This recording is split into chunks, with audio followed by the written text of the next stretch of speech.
வணக்கம் இந்தியா. இன்றைய சிறப்பு செய்திகளை சந்திப்பதில் மிக்க மகிழ்ச்சி அடைகிறேன். போன வாரம் உலகம் பூராவும் சந்தைகள் மெயினாக யூஎஸ் அண்ட் குளோபல் ஒரு 2% மேலே ஒரு ராலியை தழுவியது.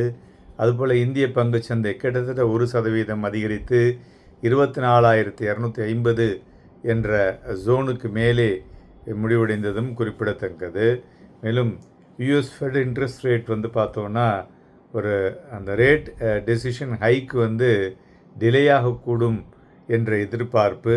தென் நேற்றைய தினம் வெளியான நான் ஃபார்ம் பேரோல் டேட்டா 57,000க்கு மேலே ஜாப்ஸ் ஜூன் மாதத்திலே ரிஜிஸ்டர் ஆகிருக்கிறதுனால அது அதுவும் ஒரு பெட்டர் இன்புட் என்றே சொல்லலாம்.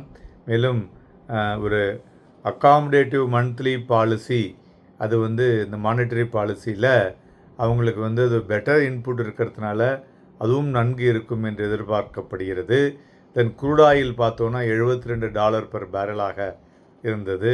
ஸோ நமது சந்தைகளை பொறுத்தவரை ரியாலிட்டி அண்ட் ஃபார்மா 2 துறைகளும் மேஜர் கெய்னர்.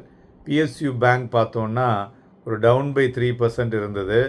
ஸோ இப்பொழுது எல்லோருக்கும் தேவையானது வரும் வாரம் சந்தைகள் எப்படி இருக்கும், சந்தைகளில் என்ன விஷயங்களை நாம் பார்க்க வேண்டும், எப்படி கையாள வேண்டும் என்பதை பார்ப்போம்.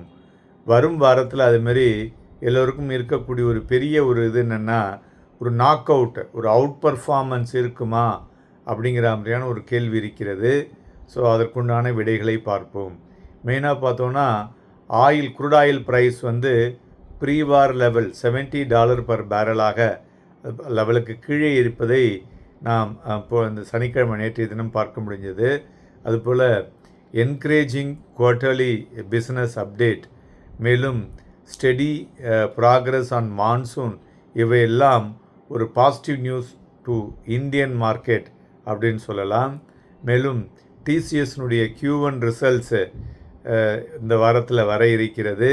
மேலும் யூஎஸ் ஈரான் பீஸ் டீல் அதுவும் கையெழுத்தாக இருக்கக்கூடிய வாய்ப்புகள் பிரகாசமாக இருக்கிறது. மேலும் ஜூலை மாதம் சீரியஸ் பார்த்தோன்னா ஓவரால் இன் ஜென்ரல் கடந்த 10 வருடத்திலே 7 வருடங்கள் பாசிட்டிவாக முடிவடைந்துள்ளது. அதுபோல் பேங்க் நிஃப்டியும் பார்த்தோன்னா 10 வருடத்தில் 6 வருஷம் பாசிட்டிவாக முடிவடைந்திருக்கிறது. மெயினாக இது என்னத்தினால இப்படி ஆகியிருக்கிறது, அதனால் இதை நம்ம எப்படி ஒப்பிட வேண்டும் என்று பார்த்தோமேயானால் இதுதான் என்ன சொல்லுவோன்னா சீசனல் ஸ்ட்ரெங்க் அப்படின்னு சொல்கிறது. அதாவது காரணத்தை பார்க்கும் பொழுது ஒரு ஃபேவரபிள் மான்சூன் ஸ்ட்ரெங்க், 2வது மேக்ரோ எக்கனாமிக் ஸ்டெபிலிட்டி, 3வது ஒரு கமன்ஸ்மெண்ட்ஸ் ஆஃப் ஃபஸ்ட்டு குவார்ட்டர் ரிசல்ட்ஸ் அது ஒரு பெட்டராக இருக்கக்கூடும் என்ற எதிர்பார்ப்பு. ஸோ மேலும் இந்த ஏர்னிங் செஷனில் டொமஸ்டிக் மார்க்கெட் ஒரு அப்பீட்டாக இருக்கக்கூடும் என்ற எதிர்பார்ப்பும் எதிர்பார்க்கப்படுகிறது. மேலும் ஜூன் மாதத்தினுடைய ஆட்டோமொபைல் சேல்ஸ் டேட்டா ரொம்பவும் ஸ்ட்ராங்காக இருக்கிறது.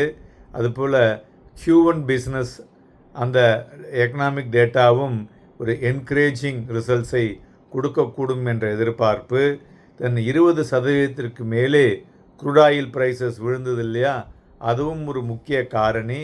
தென் ஜிஎஸ்டி கலெக்ஷன் வந்ததை பார்த்தோன்னா கிட்டத்தட்ட 2 லட்சம் கோடி ரூபாய் தொட்டு இருக்கிறது.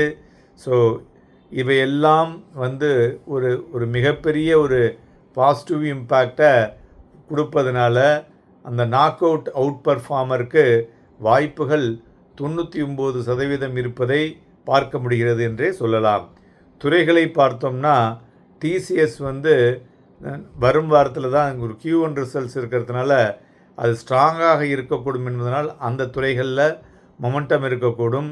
அதுபோல் க்ரூட் ஆயில் ப்ரைஸ் வீழ்ச்சினால் ஆயில் மார்க்கெட்டிங் கம்பெனிஸில் மொமெண்டம் இருக்கக்கூடும். அதுபோல் ஏவியேஷன் இண்டஸ்ட்ரியில் ஒரு மொமெண்டம் இருக்கக்கூடும். தென் சிமெண்ட் டயர் ஸ்டாக்ஸ்லேயும் நல்ல ஒரு மொமெண்டம் இருக்கக்கூடும் என்று எதிர்பார்க்கலாம். இது தவிர இப்போ பார்த்தோன்னா பவர் செக்டார் ரொம்ப ஒரு டிமாண்டில் இருந்துகிட்டு இருக்கிறதுனால பவர் எக்யூப்மெண்ட் மேனுஃபேக்சரிங் ஸ்டாக்ஸ்லேயும் மொமெண்டம் வரக்கூடும். ரியாலிட்டி ஸ்டாக்ஸ் அண்ட் ஃபார்மா ஸ்டாக்ஸும் நன்கு இருக்கக்கூடும். ஸோ மான்சூன் பெட்டராக இருக்கிறதுனால ரியாலிட்டிலையும் மொமெண்டம் வரக்கூடும் என்று எதிர்பார்க்கலாம். அதுபோல் கோல்டு வந்து கடந்த 2-3 நாட்களாக ஏறுறதுனால கோல்டு ஃபினான்ஸ் ஸ்டாக்ஸில் வந்து மொமெண்டம் வரக்கூடும் என்று எதிர்பார்க்கலாம். இவையெல்லாம் மொமெண்டத்துக்கு ரெடியாக இருக்கக்கூடிய துறைகள் வரும் வாரத்திற்கு. ஓகே, இப்பொழுது நிஃப்டியை பார்த்தோன்னா எப்படி சார் இருக்குது அப்படின்னாக்க, போன வாரத்தில் ஒரு higher high and higher low for the last 3 session இருந்திருக்கு. மேலும் 3 வாரமாக அது வந்து கண்டினியூ ஆகி கொண்டிருக்கிறது. ஸோ அதனால் நிஃப்டியை பொறுத்தவரை இந்த லெவல்லேருந்து 24,410 மற்றும் 24,620 என்ற புள்ளிகளை ஒரு ஸ்ட்ராங் ரெசிஸ்டன்ஸ் ஆகவும், சப்போர்ட் பார்த்தோன்னா இப்போ வந்து டெவலப் ஆகி மேலே வந்திருக்கிறது. 24,100 என்ற புள்ளிகளை ஸ்ட்ராங் சப்போர்ட்டாகவும் இருக்கக்கூடும். பேங்க் நிஃப்டியை பொறுத்தவரை 58,000 ஒரு ஸ்ட்ராங் ஜோன். ஸோ அதில் நின்றுதுன்னா ஒரு 750 புள்ளிகள் மேலே செல்லக்கூடும். 500 புள்ளிகள் வரை கீழே இறங்கக்கூடும். 57,500 to 58,750. ஸோ வரும் வாரம் வந்து சந்தைகள் ஒரு அவுட் பர்ஃபார்மருக்கு ஒரு பெஸ்ட்டு மெத்தடில் இருந்துகிட்ருக்கு. சப்ஜெக்ட் டு மேலே சொன்ன விஷயங்கள் எல்லாம் அது டிக் ஆகி பாஸ் ஆகி வந்து கொண்டே இருந்தால் மொமெண்டம் வந்து ரொம்பவே பிரகாசமாக இருக்கக்கூடும். Happy and profitable week. நன்றி, வணக்கம்.